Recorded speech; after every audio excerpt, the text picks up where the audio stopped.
Everything starts with a drawing. This is a drawing for my hummingbird project. It's the one that this is a commission piece, so it's one that she decided was best. And the first thing we do with that drawing is we zone it. We want to know what color goes where. Now, when I talk about what color, we're talking each color being a mixture of a number of colors. But there are zones. The little body is definitely bright green.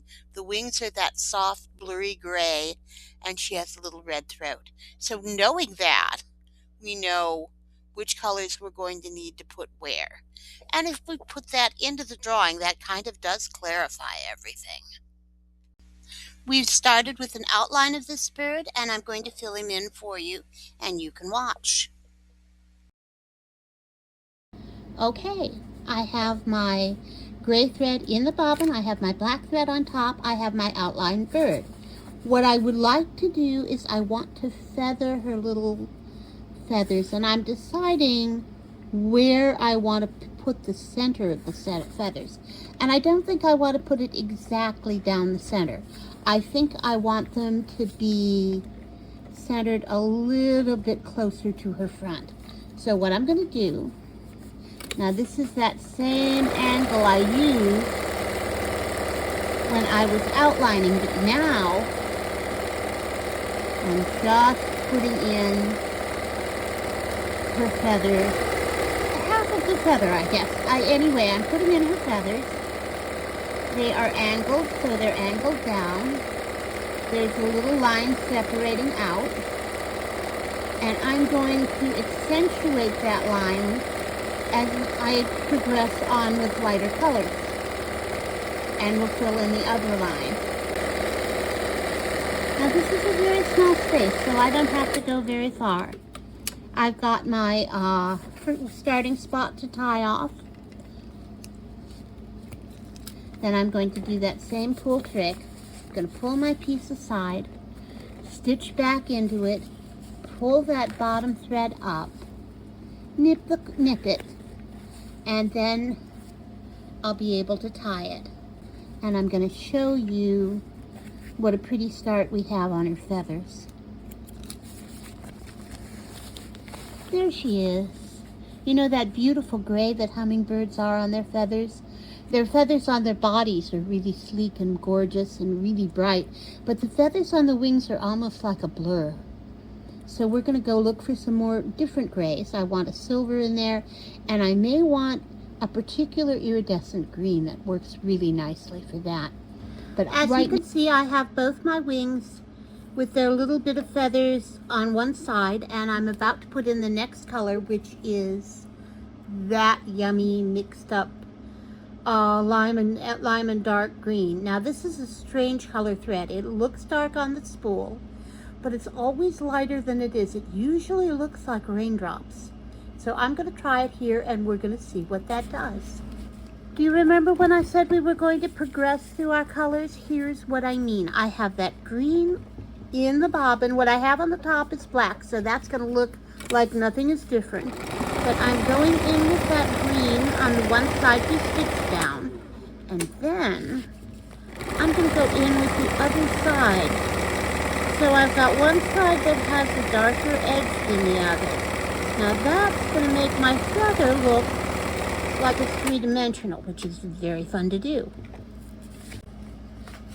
Wacky threads are just part of this. You get wacky threads everywhere, and you kind of have to have a thread jar and put them in it. And then you will find that somehow they get attached to you, and they climb across the wall and floor and tangle you up anyway. Here we go. Now I'm going to change my angle. Change my angle again. And with zigzag stitch, it's really largely about the angle. The angle forms the stitch. Now what happens as I do this is it will progress across the feather. And later on I'll do stitching that progresses across the bird. And this is how I make the color shade into itself. Now I think just because it'll make things a little cleaner, I'm going to go through with that dark green and just tap off the ends of my feathers. So what I'm doing mostly at that last pass is going to be just giving it a little line of a lighter color. I'm gonna show you this. Is that hummingbird wonderful or what? That's such a lovely color with that. Change my angle again. And with this stitch, it's really largely about the angle. The angle forms the stitch. Now what happens as I do this is it will progress across the feather. And later on I'll do stitching that progresses across the bird. And this is how I make the color shade into itself. Now I think just because it'll make things a little cleaner, I'm going to go through with that dark green and just tap off the ends of my feathers. So what I'm doing mostly at that last pass is going to be just giving it a little line of a lighter color. And then I'm going to work on that other feather and get it done. And then we'll come back to the next set of colors.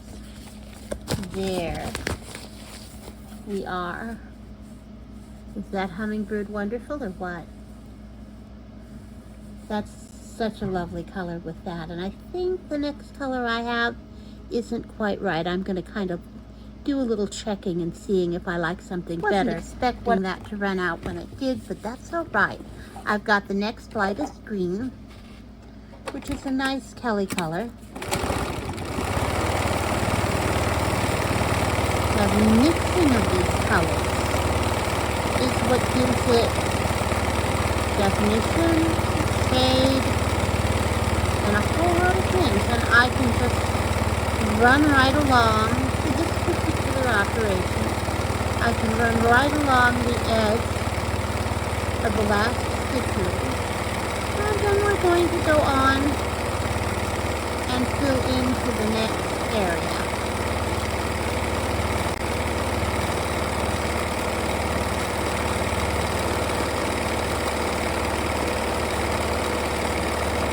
And I think we want the dark green up until her neck.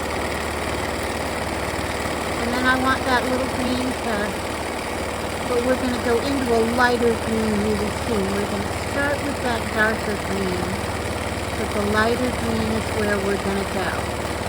You can begin to see how that green is shading out, how that's fitting in. Now our wings are different, and I want them different. I want them to feel like wings and the body to have that jeweled body. And look what I have for my next color. I know, it's shocking. But shocking thread is a good thing. Shocking thread, let me take that off, because that's very distracting. Shocking thread makes the colors pop. So I'm going to put my next layer in as that teal, and then I'm going to go to a lime green. Okay, on to lime green. Now the lightest color usually is the color you finish with, except when it isn't. You might not want to do that on a fish belly, because fish bellies can look awfully white, and it's not a good look even on a fish. But for a little hummingbird to be dusted with a little bit of lime green, I don't think that's a bad idea at all. And if you remember, we got the tail done because we started, our shading really is progressed. And I'm going to just go in with a little bit, but not that much. The dark tail can stay dark. The thing I love about hummingbirds is that they're kind of a mixture of fabulous textures. You've got the blur of the wings, and you've got the metallic gem of the body. Look at that, too. Okay, I've got my hummingbird. I need to do her little breast. Got a little bit of black thread that should go away. And we are ready for her. Next stop. This is one of those things where we don't need a lot, but it's going to really do something cool. There's her little red throat and her breast. And we're starting with magenta. There we go. Get her under the machine. Get everything behaving properly. The nice thing about threads that don't exactly blend is that your eye blends them for you. And that can be very beautiful because they stay bright and crisp and clear and lovely.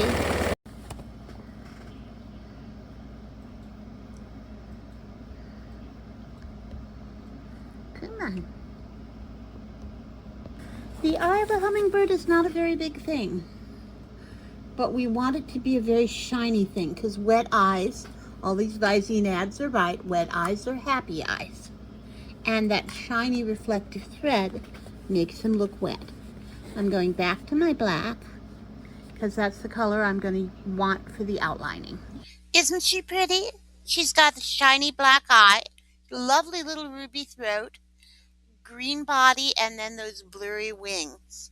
She's ready to go find a flower, and that is what we're going to do in our next episode. We'll see you then.